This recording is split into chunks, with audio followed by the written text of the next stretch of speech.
की, वृंदावन धाम की जय। अपने अपने माता पिता की जय जय श्री राधे जय जय श्री राधे जय जय श्री राम। राधे राधे कल्पतरु तड़ित पीतांबरधारी बालकृष्ण की वांग्मय प्रतिमूर्ति श्रीमद्भागवत महापुराण। सज्जनों, जिसका पठन पाठन दर्शन मनन श्रवण दिव्यासन सकल जीव के कलमश राशि का प्रमोचक है, श्रीमद्भागवत महापुराण को प्रणाम करते हुए परमाराध्य देव ठाकुर श्री बाके बिहारी लाल को प्रणाम करते हुए भगवान का नित्य धाम श्री वृंदावन, उस नित्य धाम वृंदावन को बारंबार प्रणाम करते हुए मन रूप से विराजमान श्री सद्गुरुदेव भगवान, उनके श्री चरण कमलों में वंदन करते हुए प्रणाम करते हुए उपस्थित परम पूज्य आचार्य जी, उनको नमन करते हुए यहां पर बैठे हुए ब्राह्मणगण, उनको नमन करते हुए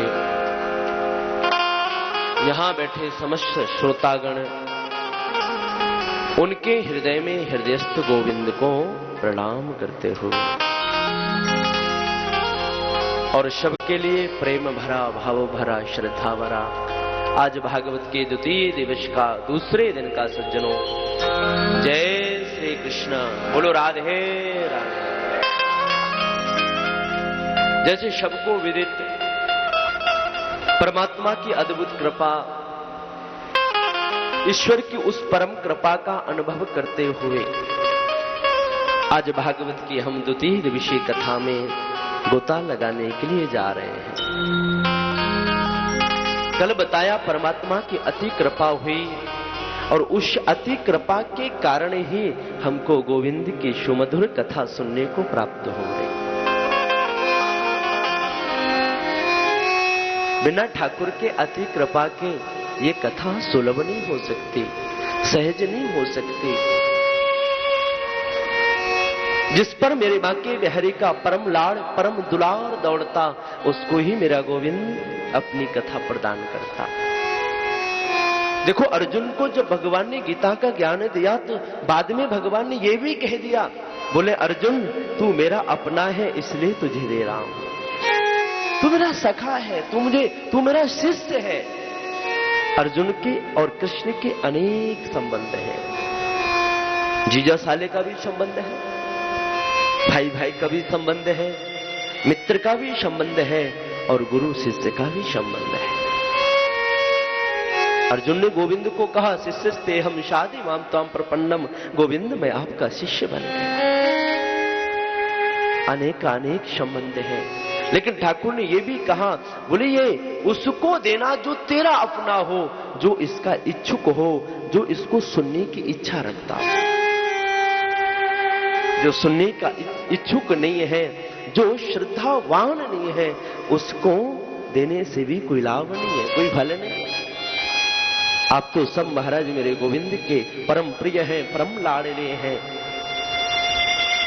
देखो, जहां कथा होती वो जो स्थान होता वो मेरे गोविंद का नित्य निवास स्थली बन जाती, वो ठाकुर जी का गृह बन जाता, घर बन जाता। और उस घर में देखो, आप लोगों का जो घर होता उसमें चौकीदार भी होता है। जिसके पास सामर्थ्य है, पैसा वाला व्यक्ति तो चौकीदार रखता है ना। स्टेटस दिखाने के लिए चौकीदार भी रखा जाता है। तो ठाकुर जी की चौकीदार कौन है? हनुमान जी महाराज। हाँ, जहां जहां कथा होती, यत्र यत्र रघुनाथ कीर्तनम तत्र तत्र कृतम मस्तकांजलि। तो क्या करते बाबा? बाबा दोनों हाथों को जोड़ करके बैठ जाते। जहां जहां राघव की कथा होती, गोविंद की कथा होती, हनुमान जी महाराज रामचरित सुनवे के रसिया, कौन है? बोले रसिक है, रसिया है, राम का चरित्र सुनते हैं।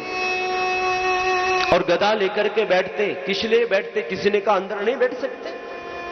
बोले इसलिए बैठते कि कहीं मेरे गोविंद के घर में कोई दुष्ट व्यक्ति न प्रवेश कर जाए। जो मेरे ठाकुर का अपना होगा, जो भक्त होगा, उसको तो अंदर एंट्री मिलती, और जिसके पास कोई कारण नहीं उसको विदाउट किसी को परमिशन दी जाती कि अंदर जाने की।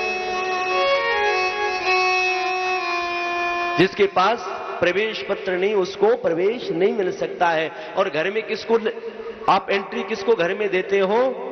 जो आपका अपना होगा, जिसको जानते हो उसको ही तो एंट्री मिलेगी। आपके घर में कोई अजनबी व्यक्ति आ जाए तो क्या रात में उसको रुकने दोगे या उसको प्रवेश करने दोगे? कोई प्रवेश नहीं करने देगा। उसी प्रकार से मेरे गोविंद है, जो मेरे गोविंद का अपना होता, मेरे ठाकुर का जो नित्य, देखो भगवान भक्त को ही अपना संबंधी मानते हैं। ठाकुर जी तो कहते गीता में कि ना मेरा कोई प्रिय है ना मेरा कोई अप्रिय है, लेकिन भगवान ने यह भी कहा प्रियो ही ज्ञान नित्यर्था महम सच मम प्रियः। अर्जुन, जो भक्त है, ज्ञानी है, वो मुझे अधिक प्रिय है। ज्ञानी भी हो लेकिन भक्त भी होना चाहिए। जो मेरा अपना भक्त है कि मानहु एक भगति कर नाता। राम जी कहते शबरी से, शबरी मैं तो एकमात्र भक्ति का नाता मानता हूं। तो उसको प्रवेश दिया जाता महाराज जो हमारा अपना होता है, दूसरे को घर में प्रवेश नहीं देते। जो ठाकुर जी का नित्य होगा, सखा होगा, जो ठाकुर जी का अपना होगा, उसको ही कथा पंडाल में मेरे गोविंद एंट्री देंगे। हर एक व्यक्ति नहीं आ सकता। आप सब मेरे ठाकुर जी के नित्य प्रिय भक्त हैं। और देखो वृंदावन में आप लोग बैठे हैं, वृंदावन में आओ तो एक बात जरूर याद रखो, चंदन जरूर मस्तक पे होना चाहिए। यहां गाल चपक का चंदन चलता महाराज, यहां से यहां तक। इतना मत लगाओ लेकिन थोड़ा सा चंदन जरूर लगाओ महाराज। वैज्ञानिक दृष्टिकोण से देखें तो आपकी ब्रेन की जो मस्तिष्क में जो एक नस होती है, चंदन लगाने से उसकी बुद्धि नस जो है, आपकी जो बुद्धि होती है वो तीव्र हो जाती है, तेज हो जाती है। इसलिए मस्तिष्क पर चंदन जरूर लगाना चाहिए अगर बुद्धि को तेज करना है। तो ठाकुर की विशेष कृपा, आप सब अपने हैं, इसलिए ठाकुर जी ने आपको वृंदावन में अपने नित्य निज गोद में बैठा करके मेरे गोविंद ने आपको भागवतामृत पान करवा रहे हैं। देखो कथा कहने का और कथा सुनने का सामर्थ्य जीव में नहीं है। ना तो जीव कथा कह सकता और ना सज्जनों साधारण जीव कथा को सुन सकता। कहने वाले भी मेरे गोविंद हैं और सुनने वाले भी मेरे गोविंद हैं। ब्रह्मलीन स्वामी श्री अखंडानंद जी महाराज भागवत दर्शन में कहते थे, लिखते हैं, उन्होंने कहा कि वक्ता जो होता वो बांसुरी की तरह। बांसुरी देखी ना आपने? बांसुरी की विशेषता क्या है? क्या अपने आप बजती है कभी बांसुरी? बांसुरी खूब सुंदर है, सोने की बनी हुई है, हीरों का जड़ाव दिया हुआ है, और अगर उस बांसुरी में कोई फूंक मारने वाला नहीं होगा तो बांसुरी जीवन में कभी बज नहीं सकती। वक्ता खूब अच्छा है, और अगर उसमें फूंक मेरे गोविंद नहीं मारेंगे तो वक्ता रूपी बांसुरी कभी बज ही नहीं सकती। फूंक मारने वाले तो मेरे ठाकुर हैं, फूंक मारने वाले तो सज्जनों मेरे गोविंद हैं। ठाकुर जी ही फूंक मारते हैं। और श्रोता में इतना सामर्थ्य नहीं कि अपने कर्ण रंध्रों से मेरे ठाकुर की कथा को सुन सके। वो तो मेरे गोविंद जब कृपा करते, ठाकुर जब कृपा करते, ठाकुर की कृपा के कारण ही आपके कर्ण रंध्रों में इतना सामर्थ्य मेरे ठाकुर देते कि आपको कथा फिर सहज आपके कर्ण रंध्रों में प्रवेश कर सके। कल आप लोगों ने श्रवण किया, नारद जी महाराज को शनकादिकों का दर्शन हुआ। शनकादिक कौन है? क्या बताया था? शनकादिक कौन है? नारद जी के जो मानस पुत्र हैं वही शनकादिक है। सनक, सनंदन, सनातन और सनत कुमार। और जैसे महाराज उन्होंने नारद जी महाराज को देखा है, नारद जी को देखते ही पूछ दिया कि कथं ब्रह्मन दीन मुखा कुता चिंता तुरो भव त्वरितं गम्यते कुत्र कुतश्चागमनम्। हे ब्राह्मण देवता, कहां से आ रहे हैं? कथम दीन मुखा, आपका मुख दीन क्यों हो रहा है? व्यक्ति का जो मुख होता वो साइन बोर्ड की तरह होता। साइन बोर्ड को देख करके पता चल जाता कि अंदर कौन सी वस्तु रखी हुई है। उसी प्रकार से व्यक्ति के जीव के मुख को देख करके पता चल जाता कि ये कितने पानी में है और कितनी चिंता में। व्यक्ति को बताने की जरूरत नहीं पड़ती, आवश्यकता नहीं पड़ती। उसका चेहरा देख लो महाराज, चेहरे को देखते ही तुरंत पता चल जाएगा। चेहरा एक बार झूठ बोल भी जाएगा, पर आदमी की जो आंखें होती ना, वो बिल्कुल लाइव टेलीकास्ट की तरह होती। लाइव टेलीकास्ट कभी झूठ बोलता क्या? जो चल रहा है वो बाहर दिखाया जाएगा। आंखों में वो ही होता है, अंदर जो चल रहा है वो आपको बाहर दिखाया जाएगा। व्यक्ति पहचान लिया, कथम ब्रह्मन दीन मुखाय। ब्राह्मण देवता, आप इतने उदास क्यों दिख रहे हैं? कुतः चिंता, क्या चिंता है आपको? गम्यते तवा, कहां से आ रहे हैं, कहां जा रहे हैं? और महाराज आपको तो ऐसी चिंता हो रही है, ऐसी चिंता हो रही है जिस प्रकार से किसी लोभी व्यक्ति का धन चला जाए और धन जाने से जैसे उस लोभी व्यक्ति को चिंता हो जाती, उसी प्रकार से आपको चिंता हो रही है। शनकादिकों ने कहा, नारद आप जैसे संत को चिंता शोभा नहीं देती, आप जैसे संत को तो मात्र चिंतन शोभा देता। अगर आप ही चिंता करेंगे तो जरा सोचो कि समाज का क्या होगा, संसार का क्या होगा। सांसारिक चिंता करता है और संत चिंतन करता है। जब संत चिंतन करता तो सज्जनों समाज का उद्धार होता, समाज का कल्याण होता।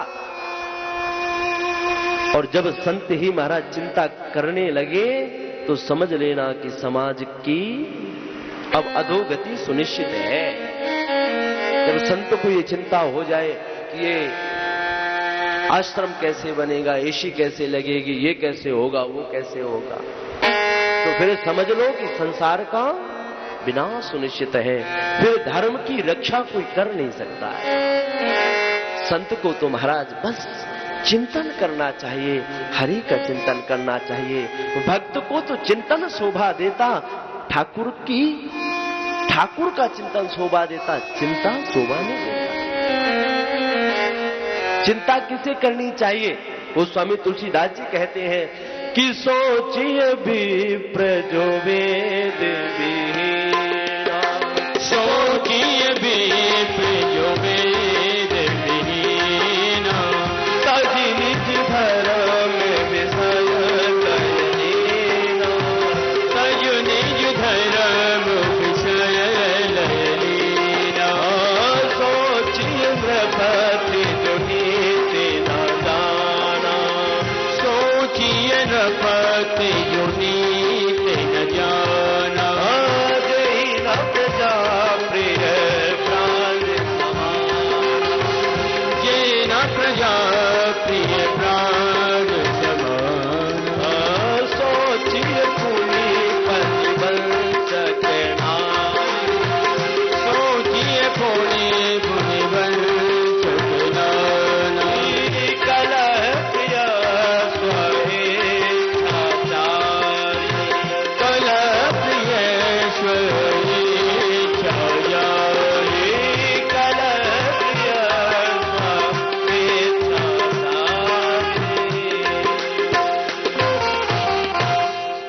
गोस्वामी तुलसीदास जी कहते, सोचिए विप्र जो वेद विहीना।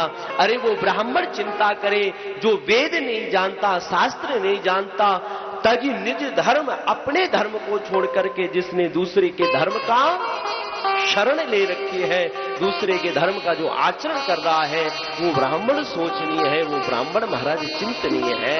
उसको सोचना चाहिए कि मरने के बाद मेरा क्या।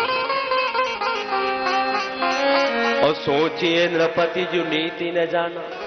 दूसरा बोले वो राजा सोचे जो नीति नहीं जानता और राजा बन जाता है। जिस राज्य का राजा नीति का अनुसरण नहीं करता होगा, नीति नहीं जानता होगा, सज्जनों याद रखना उस राज्य का कभी कल्याण नहीं हो सकता।